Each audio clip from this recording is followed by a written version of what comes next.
Picture this. A gleaming Ford Explorer, nose down in my private lake. Its driver our HOA queen, Cynthia Larson, scrambling out like a drenched cat, her designer yoga pants ruined, her face a mix of shock and fury. This wasn't just any suburban mishap. It was the climax of a war waged on my emerald green lawn in sun-scorched Southern California, where rain's as rare as a polite politician. My name's Ethan, an aerospace engineer who builds things meant to soar, not sink. But Cynthia? She turned my peaceful slice of Oak Ridge Meadows into a battlefield, and her SUV's swim was the grand finale. Grab a coffee, settle in, and let me tell you how my lawn became her downfall. 3 years ago, life in Oak Ridge was my version of paradise. My house sat on a gentle slope, the lawn rolling down to a man-made lake, lily pads bobbing, turtles sunning lazily. That 30-degree incline? Perfect for drainage and killer VYUs. My grass was crisp, pristine, think golf course VY best. I'd host barbecues, and not a single heel would dent it. Then Cynthia rolled in. Mid-50s, draped in overpriced athleisure that screamed, I don't actually work out. She was less neighbor, more dictator. Within months of MOVYing in, she'd sweet-talked or strong-armed her way to HOA president. Her weapon? A silver Ford Explorer, waxed to a mirror shine, driven like she owned every inch of asphalt in my lawn. It started small. Cynthia was on one of her neighborhood enhancement strolls, eyeballing everyone's shrubs with her poodle, Tinkerbell, in tow. She parked in front of Mrs. Harper's place, her only ally. I think her Explorer's passenger tires just grazing my lawn's edge. I was out trimming roses, so I called over, friendly as could be. Hey, Cynthia, mind keeping off the grass? Trying to keep it sharp. She flashed a smile, all teeth and no warmth, behind sunglasses big enough to block the sun. Oh, Ethan, just for a sec. This thing's a beast to park, you know? She didn't move it. I shrugged it off. Big mistake. That, just for a sec, became her routine. 2, 3 times a week, she'd VY sit Mrs. Harper, and her Explorer would creep onto my lawn first an inch, then a foot, then half the damn car. My polite requests, Cynthia, please, the grass, where there's tons of street parking, got me excuses. The street's too rough for Tinkerbell's paws. Tinkerbell, mind you, was always carried. I tried a note on her windshield. Dear Ms. Larson, please don't park on my lawn. Thanks, Ethan. Next day, her tires were deeper in. The note probably crumpled in her glove box. This wasn't carelessness. It was a flex, and I was her target. My lawn, my pride, was turning into a tire track taunt. I'm chill, but this felt personal.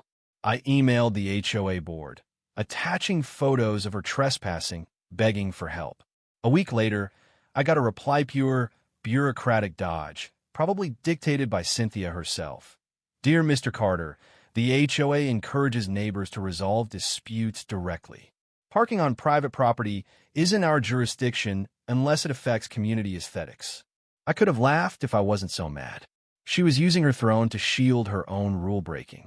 Cynthia, emboldened, parked with gusto now, her Explorer angled like she was claiming my lawn as her VIP spot. Faint ruts appeared, mocking me. I started documenting photos, VY Deos a log. October 12th, 10:32 a.m., driver side tires 18 inches on a lawn. Obsessive? Maybe, but I needed ammunition. I dove into the HOA's rulebook, highlighter blazing. Nothing explicit about lawn parking, but plenty about community harmony and respecting property. I checked local laws. Trespassing, property damage check, and check. I even measured my property line, planting tiny markers. Her next parking job? 6 inches past them. I consulted Mr. Daniels, my neighbor, a retired lawyer with a razor-sharp mind.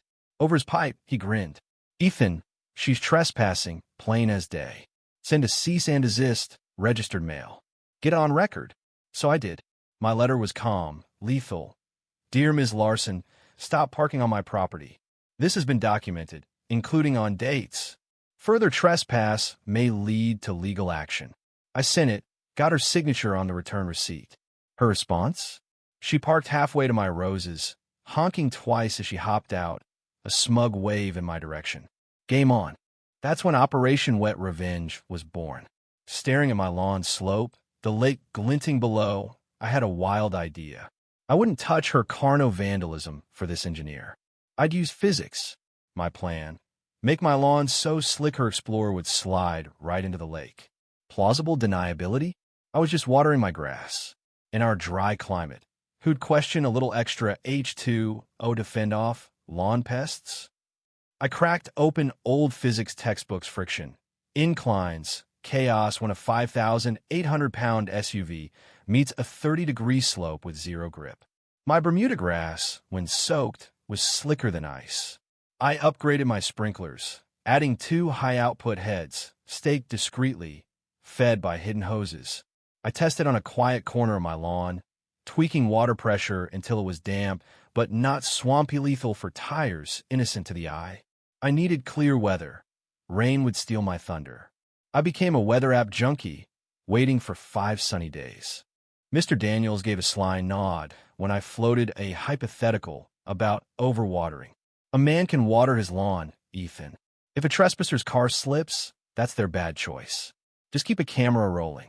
I prepped cover, aerating my lawn, spreading fertilizer, looking like a guy obsessed with grass, not revenge. Cynthia kept parking, each rut fueling me. Finally, the forecast was perfect. 5 days of blazing sun. The day before D-Day, I watered normally, all routine. That night, I barely slept, buzzing like I was launching a rocket, not a car. At dawn, I ran the regular sprinklers, then, an hour before Cynthia's usual VY sit, unleashed my secret weapons. Those extra heads soaked her favorite parking spot for 45 minutes, turning the soil to mush beneath dewy grass. I hid the EVY Denke, set my phone to record from my office window, and waited, heart pounding. Right on cue, her Explorer rounded the corner. Cynthia, yapping on her phone, didn't glance at my lawn as she swung onto it, tires hitting the exact spot I'd prepped. For an agonizing second, nothing. Had I botched the math? Then a faint shift. The SUV settled, then slid slow, graceful, unstoppable. Cynthia's head snapped up, phone forgotten. She gripped the wheel, uselessly. GRAVY tie ruled now. The slide picked up a soft squelch as her front bumper kissed my lake's edge rocks. Then a glorious splash as the nose plunged into 3 feet of water, grill first like a baffled beast. Her door flew open passenger side, since the driver's was Lakewood. She clambered out, soaked, shrieking, "Ethan, you did this." I strolled out, all concern. "Cynthia, you okay? What happened?" Her face was lava red. "Your lawn's a trap. You planned this." I shrugged, voice butter smooth. "Just water my grass, Cynthia. You parked here despite my letters. Didn't you see it was wet?" Neighbors peeked out. Mr. Daniels hid a grin. Chaos followed. Cynthia's tow truck saga was a circus. First, company bailed. Second, quoted a fortune. Her Explorer, dragged out hours later, dripped mud and lily pads, my lawn a war zone. Her insurance balked parking on a wet, sloped, private lawn. After warnings? Good luck. She called the cops, claiming sabotage. The officer, unimpressed, EU'd my letters, saw my footage, and told her to stay off my property. No charges, just a smirk. Cynthia tried to weaponize the HOA, calling an emergency meeting to punish me. I was ready. I'd mailed every resident a dossier. My letters, her trespass photos, the HOA's weak reply. At the meeting, her sob story tanked. Neighbors, smelling blood, aired years of her petty tyranny. Mr. Daniels calmly dismantled her, citing property law. A quiet resident moved for a no-confidence vote. Cynthia's reign was done. She faded fast. Her Explorer, repaired but cursed, sold at a loss. She drove a bland sedan, ditched her inspections, and avoided me like I was plague-ridden. My lawn healed, thanks to a donation Mr. Daniels likely nudged from Cynthia's sheepish husband. I added a stone wall and thorny VY Nespriti, but a clear stay-out. Oak Ridge relaxed. The HOA less a dictatorship, more neighborly group. Was it worth it? Hell yes. My lawn's back, my peace restored, all with a sprinkle of physics and Cynthia's ego. So what do you think? Was I a genius or a petty mastermind?